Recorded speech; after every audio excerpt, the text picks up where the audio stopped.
정치톡입니다. 이제 선거가 하루 앞으로 다가왔습니다. 민주당에서는 집권 여당이죠.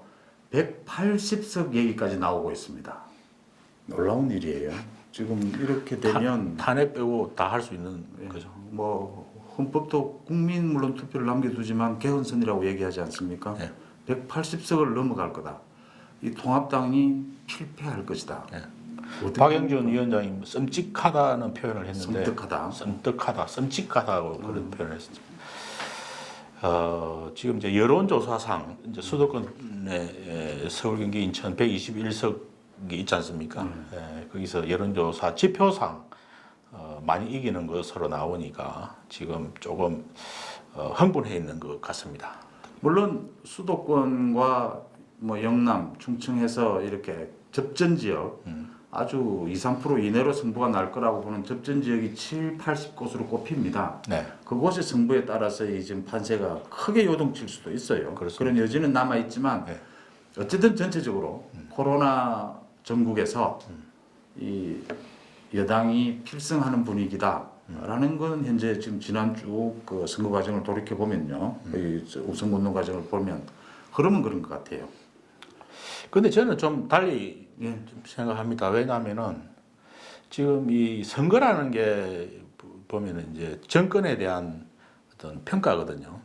그럼 정권이 이제 초입에는 보면은 이제 힘을 실어주자 해가지고 대체적으로 한국 선거가 힘을 좀 지지를 좀 많이 해주는 편이에요. 그런데 한 중간 정도 2, 3년 후에 선거를 할 때는 꼭 집권 여당에 대한 어떤 정권 심판입니다. 그렇죠. 잘하면은 이제 그 지지를 해주고 이 또 총선의 성격이라는 게 예, 이 지난 정권을 심판하고요. 그럼요. 그럼 앞으로 남은 기간에 이제 힘을 실어줄 거냐 아니면 예. 좀 견제를 할 거냐 이 무게를 싣는 거고요. 그렇습니다. 이게 또 정권이 바뀌는 게 아닙니다. 총선은 네. 국회의원을 구성하는 그 거죠. 이 정권이 넘어가는 게 아니고요. 그래 너무 좀 정권이 좀 오만하고 독재가 좀 무게가 있으면은 그에 대해 국민들이 좀 힘을 빼거든요.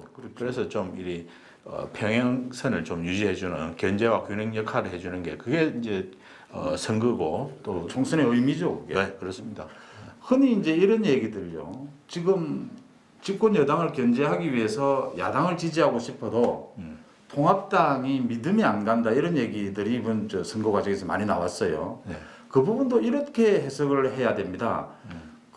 이게 정권이 바뀌는 대통령 선거가 아니기 때문에 좀 야당이 믿지 못한 부분이 있다 하더라도 견제를 위해서 앞으로 뭐 남은 2년 야당에게 기회를 준다 이런 의미도 충분히 해석될 수 있는 거거든요. 그렇습니다. 예. 예. 지금 이제 총선이 너무 일방적으로 가는 느낌이 있으니까 이제 지금 야당에서는 업소 작전을 하지 않습니까? 그래서 이제 또 국민들은 기회를 달라는 거죠. 예, 우리. 국민들은 보고 또 우리 한국 사람들이 동정심이 또 있거든요. 예, 그래서 마지막에 상황은 얼마든지 예, 요동칠 수 있다. 아직 시간은 많고 이 우리가 골프 칠 때 장갑을 벗어봐야 알듯이 예. 총선도 예. 그 개표를 해봐야 알 수 있는 겁니다. 정부 부장은 뭐 장갑 안 벗어도 언제나 보니까 뭐 골프를 뭐 잘 치시고 하시니까 그런데 정치도 뭐 제가 예. 통밥이죠. 그러니까 코로나의 문제가 있고요. 코로나가 뭐 우여곡절 끝에 또 잘 우리 한국이 잘 대처하고 있는 부분은 또 그대로고요. 지난 3년간의 문재인 정부의 그런데 그 코로나 잘 극복을 하고 있다고 그러는데 저도 그 부분도 지금 이 코로나로 인해서 이 그 200명이 사망을 했습니다. 근데 기본적으로 그 잘 극복하고 있다는 그것도 말이 좀 안 되는 것 같아요. 단지 이제 어떤 정부의 홍보, 우리가 다른 이제 외국의 뭐 사례들을 비교하면서 잘 극복을 잘 하고 있다고 그러는데 그거는 아닌 것 같습니다.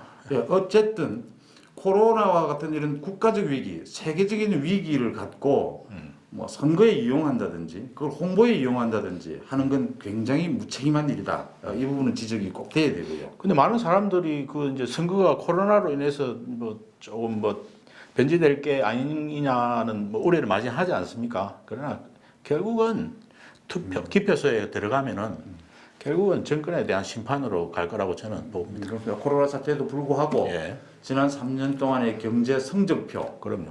또 그 적폐청산이 정말 적절한 수위에 정말 좋은 말씀하셨는데 경제 성적표거든요. 예. 지금 우리는 앉아서 지금 이렇게 여야 그 의석수를 이야기하는데 지금 국민들은 그런 이야기 안 합니다. 2명, 3명이 모이면은 우리 경제를 걱정을 해요. 포스트 코로나. 이 코로나 이후에 경제가 어떻게 될 것이냐. 지금 항공업계, 여행업계 다 망가졌습니다. 지금 다 무너졌습니다. 거기에서 일자리 잃은 사람들 그 얼마나 그 고통이 크겠습니까? 그 사람들은 정치권의 여야의 그 누구 뭐 유불리 이런 이야기 안 하거든요. 다 마음속으로 지금 그 뭐랄까 그 분노가 마음속에 다 있는 겁니다. 그에 대한 평가는 선거로 나타나는 거죠. 코로나 이후에 다가올 그 경제 위기를 지금처럼 지난 3년과 같은 기조로 이 정부가 이겨나갈 수 있겠느냐라는 부분요. 앞으로 2년 동안 이 경제 능력, 경제 위기 대처 능력이 네. 견제가 더 필요한 건지 아니면 힘을 더 실어주는 게 실어주는 필요한 게 건지를 지금 선택해야 될 순간에 온 겁니다. 그러니까 지난 것만이 아닌 앞으로의 경제를 바라보고도 이번 선거가 중요한 의미를 띠고 있다. 그러니까 그런 면에서 보면은 지금 야당은 어떤 경제와 관련해서 실력이 누가 더 있느냐 그런 쪽으로 차별화 전략으로 지금 쓰는 것 같고요. 이제 여당은 그 포스트 코로나 이후 보다는 지금 극복을 누가 잘하느냐 그런 걸 지금 선거 이슈로 지금 내세우고 있어요. 네. 또 거듭 얘기가 되지만 4년 전 얘기입니다. 180석 얘기가 나오니까요. 4년 전에 새누리당이었죠. 네. 180석을 획득할 것이라는 전망이 나왔고요. 네. 여론조사도 15에서 20% 앞서고 있었어요. 그렇지만 선거 결과는 한 석이 졌습니다. 예. 그때 황금 분할이라는 얘기도 나왔지 않습니까? 예.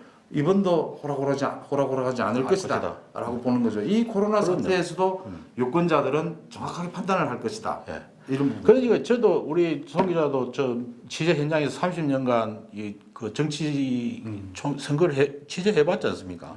근데 총선 다음 날 신문에 제목이 뭐 나올 건지를 생각해 보면 돼요.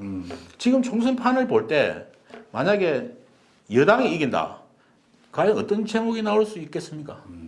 그냥 여당 압승 뭐 이런 정도 아니겠어요? 야당 또 참패 뭐 이런 거겠죠. 그런데 야당이 이기면은 제목이 국민은 현명했다. 국민은 똑똑하다. 이게 제목이에요. 이유는 어떻든 간 예. 투표는 진짜 민주주의의 꽃이고요. 예. 또 민주 시민의 의무기도 하고요. 그리고 또 자랑스러운 권리기도 하고요. 투표 이제 하루 남았습니다. 오늘 여기서 마치겠습니다. 고맙습니다.